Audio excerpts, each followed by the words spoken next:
After 4 years together, my fiancé said, "You're not worthy of being my wife. I'll find someone better," and left me. I just laughed. Now his new girlfriend has married someone else, and he's begging me to come back. But his messages are read by my new husband. I was with Elliot for just over 4 years. The first couple years were amazing. We moved in together after 18 months. My parents weren't thrilled, but hey, it's the 21st century. We had the same taste in everything. Both binged the same shows, loved trying local restaurants, and could talk for hours about random stuff. He'd surprise me with little things, coffee waiting on the nightstand when I woke up, sending me TikToks that reminded him of me during the workday. Just normal couple stuff that made me feel like I'd finally found my person, you know?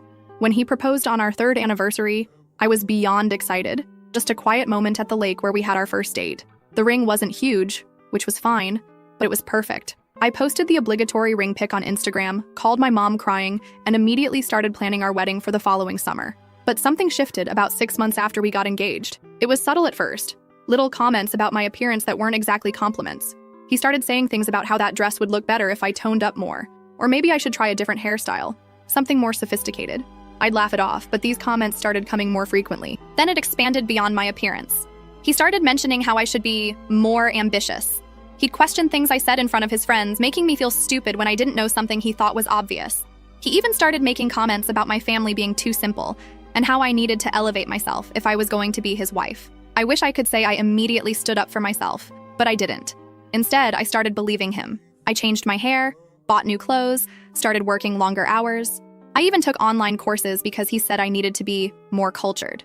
Looking back, it's embarrassing how much I tried to change for him. But when you love someone, sometimes you don't see how toxic things have become until you're drowning in it. The breaking point came 3 months before our wedding. We were talking about final details when he made a comment about my dress, which he hadn't seen. I'm traditional that way. He said his mom was worried I'd choose something expected rather than classy enough. When I asked what that meant, he just unleashed. He went on this rant about how he'd been settling and was starting to realize I wasn't wife material for someone like him. He said his family had concerns about me being able to represent him properly in social circles. Then came the words, "I'll never forget." He looked me straight in the eyes and said I wasn't worthy of being his wife, and he thought he could find someone better. I just sat there completely stunned. 4 years together, and that's what he thought of me? That I wasn't worthy? Who even says that to someone they supposedly love? I didn't cry. I didn't scream. I just laughed. It wasn't intentional. It just bubbled up from somewhere deep inside me. The absurdity of it all hit me at once. This man who I'd been trying so hard to please for months was telling me I wasn't good enough, when the reality was he wasn't worthy of me. My laugh obviously wasn't the reaction he expected. He looked confused, then angry, demanding to know what was so funny. I just shook my head and told him he was right. We shouldn't get married. But not because I wasn't worthy, because I deserved better than someone who made me feel like I was never enough. I grabbed my purse, walked out of our apartment, and went straight to my best friend Monica's place. The tears came later that night.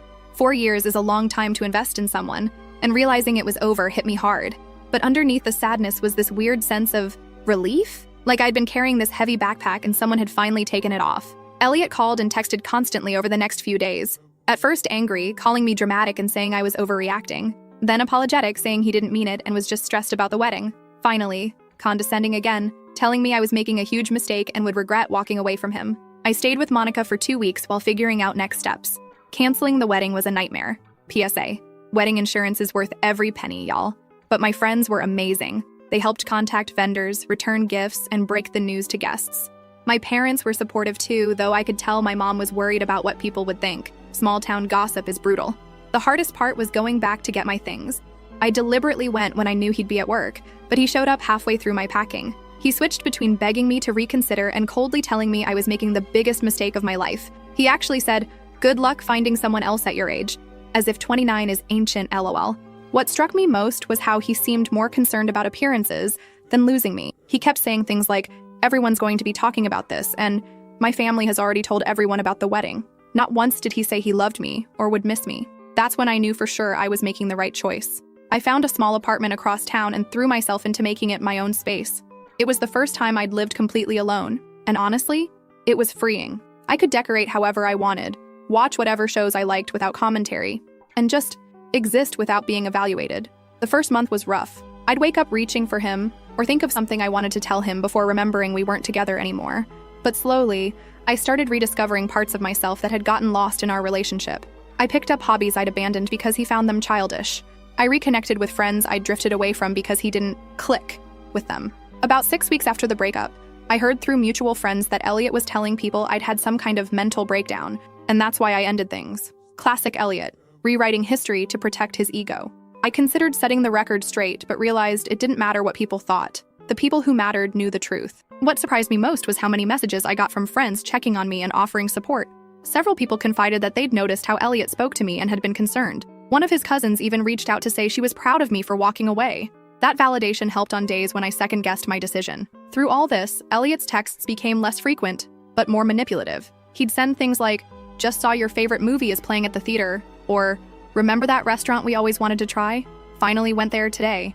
Never an apology, just weird breadcrumbs like he was trying to remind me of what I was missing. I didn't respond to any of them. It's been 3 months now since that night, and I can honestly say I'm doing better than expected.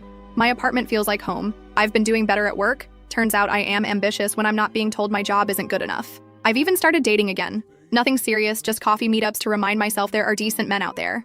I still have moments where I miss what we had. 4 years is a long time, and not all of it was bad. But then I remember his face when he told me I wasn't worthy, and I know I made the right choice. So that's where I am now. Single at 29, starting over, and surprisingly okay with it. I don't know what's next, but for the first time in a long time, I'm excited to find out. First update, hey Reddit. It's been about 8 months since my original post. And wow, so much has happened that I felt like I needed to update y'all. First, thank you for all the supportive comments. I read every single one, even if I couldn't respond to them all. You guys really helped me during a really tough time. So where to begin? I guess I'll start with Elliot. About a month after my last post, I heard through our mutual friends that he was seeing someone new. Her name is Daisy, and apparently she's everything I'm not. Comes from money, has some fancy job in the city, commutes about an hour each way, and according to Monica, who ran into them, dresses like she walked out of a magazine. Initially, this news hit me harder than I wanted to admit. Even though I knew he wasn't right for me, there's something uniquely painful about seeing how quickly someone can replace you after 4 years together. I had a bit of a setback when I first heard about them. Spent a weekend feeling sorry for myself, scrolling through old photos and wondering if maybe I should have tried harder to be what he wanted. But then I remembered why we broke up in the first place, that "you're not worthy" comment that showed exactly what he thought of me. No amount of changing myself should be about making yourself worthy of someone else's love. Either they love you for who you are, or they don't deserve you. That's something my therapist helped me realize. Yes, I started therapy after the breakup, and it's been amazing. Anyway, I forced myself to get out of my apartment that Monday and met up with Monica for dinner. She mentioned that her brother was having a birthday gathering that weekend and practically begged me to come. After some persuasion, and maybe a glass or two of wine, LOL, I agreed to go. And Reddit. That's where I met Wyatt. He's Monica's brother's best friend from college and was in town for the birthday. We ended up talking most of the night, first in a group setting, and then somehow we found ourselves sitting on the porch swing having this deep conversation about everything from our favorite podcasts to our biggest fears. There was no pressure, no awkward flirting, just this easy connection that I hadn't felt in maybe ever. I wasn't looking to jump into another relationship. Honestly, I was enjoying my independence and still working through the Elliot breakup. But Wyatt and I exchanged numbers, and he texted the next day asking if I'd want to grab coffee before he headed back home. He lives about 40 minutes away in the next town over. That coffee turned into lunch, which turned into a walk in the park, which turned into dinner. We spent the entire day together, and it felt so easy. He asked thoughtful questions and actually listened to my answers. He talked about his family with this genuine passion, and not once did he make any comment about my appearance, my job, or my potential. He seemed interested in who I actually am, not who I could be. We started dating long distance, if you can call 40 minutes long distance, LOL. He'd come to my town some weekends, I'd go to his others. We had our fair share of awkward early relationship moments, like when his Roomba got stuck under the couch during our third date and started making this unholy screeching noise right when we were having a serious conversation, or when I tried to cook him dinner and set off his smoke detector 3 separate times. But those moments just became things we laughed about rather than sources of tension. About 3 months into dating Wyatt, I ran into Elliot and Daisy at Target. I'd been dreading this moment, imagining I'd feel jealous or inadequate. But when I saw them, the weirdest thing happened. I felt nothing. No jealousy, no anger, not even awkwardness. Just this calm recognition that that part of my life was over. We exchanged brief hellos, and I noticed Elliot looking surprised at how comfortable I seemed. Daisy was polite, but clearly uncomfortable. The whole interaction lasted maybe 30 seconds, but it felt like a huge personal victory. Later that week, I got my first text from Elliot in months. "It was good to see you. You look well. Would love to catch up sometime as friends." I showed it to Wyatt, who just raised his eyebrows and said, "What do you want to do about it?" Not telling me how to respond, not getting jealous, just supporting whatever I decided. I chose not to respond to Elliot. Some doors are better left closed. As for Wyatt and me, things progressed naturally, but not too slowly. After 6 months of dating, he suggested I move in with him since I was spending most weekends at his place anyway. His house is older but has so much character, and he'd been renovating it himself room by room. The idea of leaving my little apartment was scary. It had been my safe haven after the breakup, but it also felt right. Moving in together was an adjustment, isn't it always? We had to figure out where all my stuff would go in a house that was already fully furnished. We had different ideas about temperature settings. I'm always cold, he's always hot. He leaves his shoes in the middle of the hallway. I leave cabinets open after taking something out. But instead of these differences causing friction like they did with Elliot, they just seemed to balance us out. Through Monica, who remains an excellent source of small-town intelligence, I heard that Elliot and Daisy were getting serious. Apparently, he took her to meet his parents, which was something he and I didn't do until almost 2 years into our relationship. I was surprised by how little this bothered me. If anything, I felt a little sorry for Daisy, wondering if she was experiencing the same subtle put-downs that had eroded my self-esteem. About a month after I moved in with Wyatt, the texts from Elliot started again. Nothing inappropriate exactly, just persistent. How have you been? Heard you moved. Hope all is well. Remember that band we saw together? They're coming back to town. Each time, I either didn't respond or kept my replies brief and neutral. I didn't tell Wyatt about every message because they seemed so insignificant, but I didn't hide them either. Then came the day Elliot called instead of texting. I was cooking dinner with Wyatt when my phone rang, and I could see it was him. I showed Wyatt the screen, feeling suddenly anxious. "You can answer if you want," he said, giving me space to make my own decision. I declined the call, but Elliot left a voicemail asking if we could meet up because he had some things he wanted to say in person. After discussing it with Wyatt, I decided to text Elliot back saying I was happy in my current relationship and didn't think meeting up was a good idea. His response came quickly. "I understand. I just wanted to apologize properly for how things ended. I said things I didn't mean. Too little, too late, but at least it was something." I thanked him for the apology and left it at that. Life went on. Wyatt and I settled into a routine that never felt routine. We explored new restaurants, took weekend trips, had game nights with friends. We talked about future plans casually. Nothing pressured, just possibilities. And then, 6 months after I moved in, Wyatt proposed. It wasn't a grand gesture. We were having a picnic at the lake, not the same one where Elliot proposed, thankfully, and he simply said he couldn't imagine his life without me. The ring was perfect, a vintage sapphire that had belonged to his grandmother. I cried, laughed, and said yes without hesitation. That evening, as we celebrated with champagne on our porch, my phone lit up with a text from Elliot. "Heard about your engagement. Didn't realize things were that serious. Hope you're not rushing into anything you'll regret." I showed Wyatt, who just shook his head and said, "Some people never change, do they?" We decided the best response was no response, and I blocked Elliot's number that night. Whatever weird game he was playing, I was done being a part of it. The next day, we shared the news on Facebook, because it's not official until it's Facebook official, right? LOL. The outpouring of love from friends and family was overwhelming in the best way. Among the comments was one from Monica that made me laugh. "From not worthy to worthy of the best man I know in less than a year. That's what I call an upgrade." I should probably have been embarrassed that she referenced my breakup so publicly, but honestly, it felt like a perfect summary of my journey. We set our wedding date for 6 months out. Nothing extravagant, just a small ceremony with the people who matter most to us.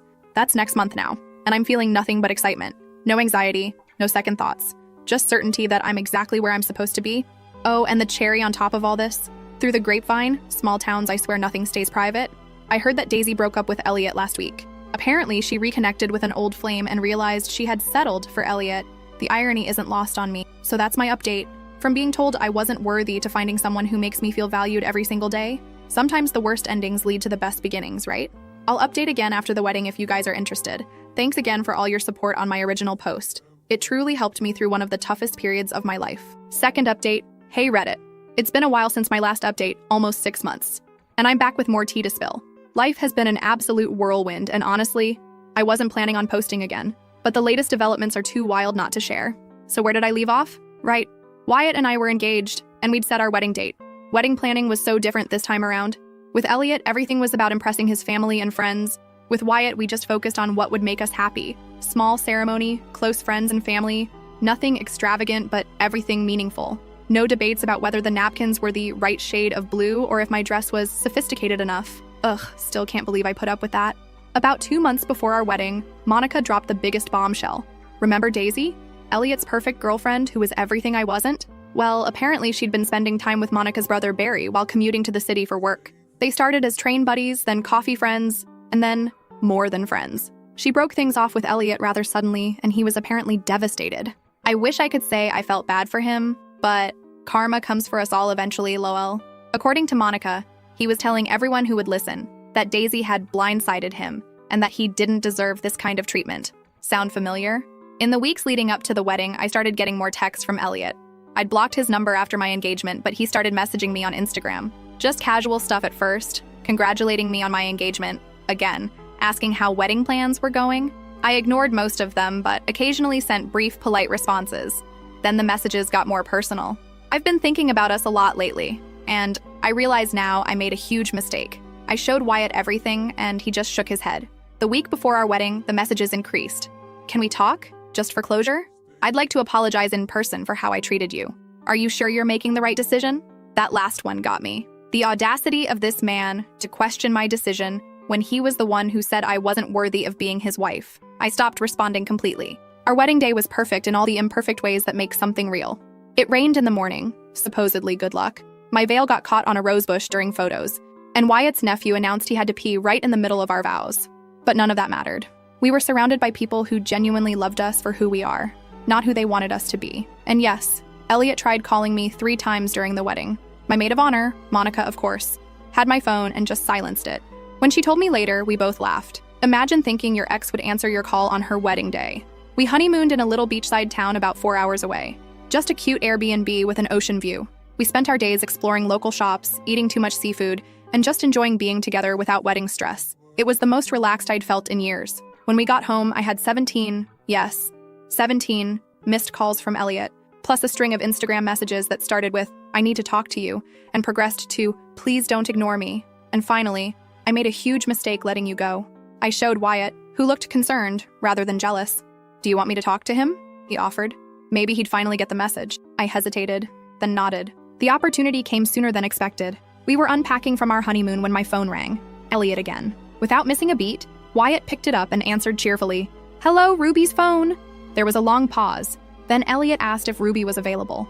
Wyatt, cool as could be, said, "She's a bit busy unpacking from our honeymoon right now. This is her husband, Wyatt. Is there something I can help you with?" The silence on the other end was deafening. Finally, Elliot stammered something about just wanting to congratulate us.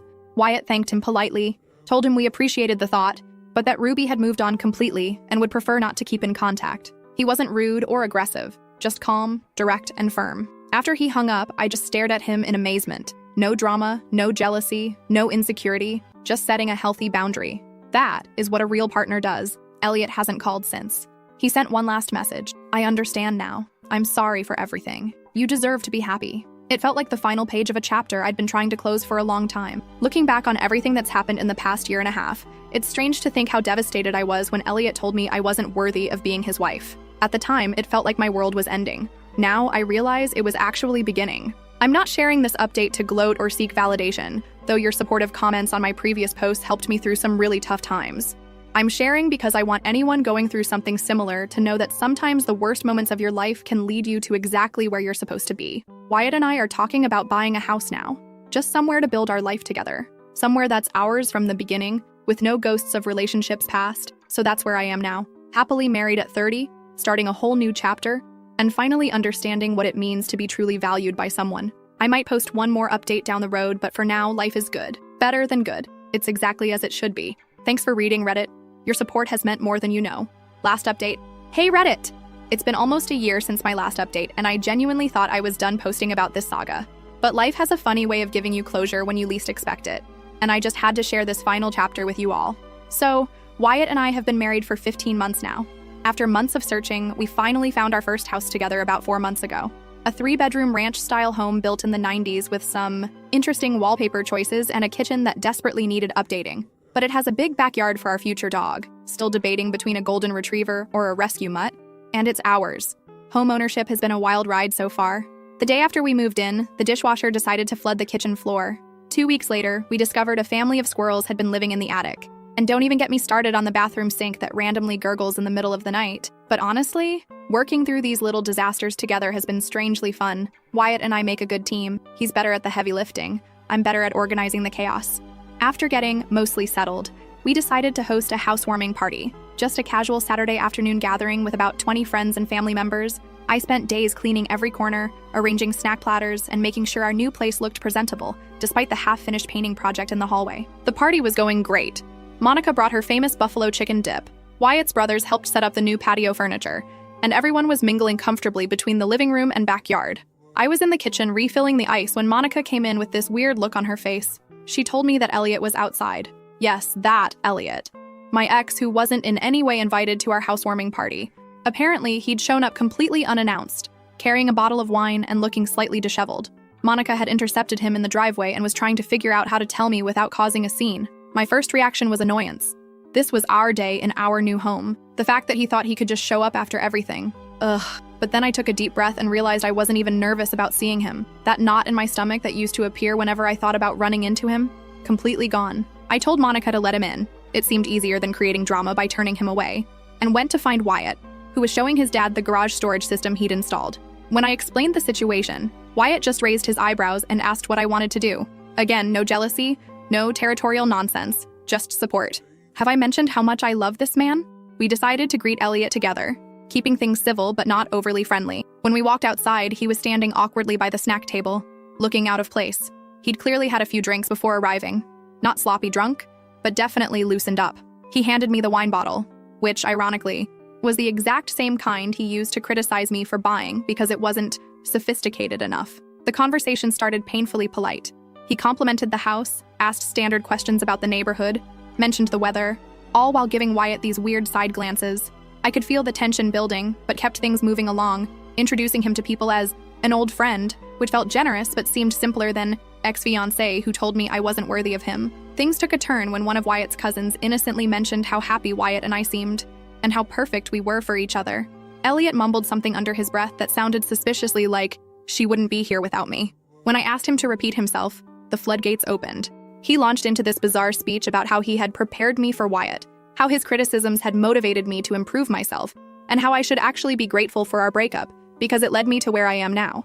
I was too stunned to respond immediately, but Wyatt calmly stepped in. No raised voice, no macho confrontation. He simply said that while he was certainly grateful that I was in his life, my personal growth had nothing to do with being torn down by someone else. He added that we'd prefer to focus on celebrating our new home today, and maybe this wasn't the best time for this conversation. Elliot didn't take the hint. Instead, he turned to me and asked if I ever thought about what could have been if he hadn't let me go.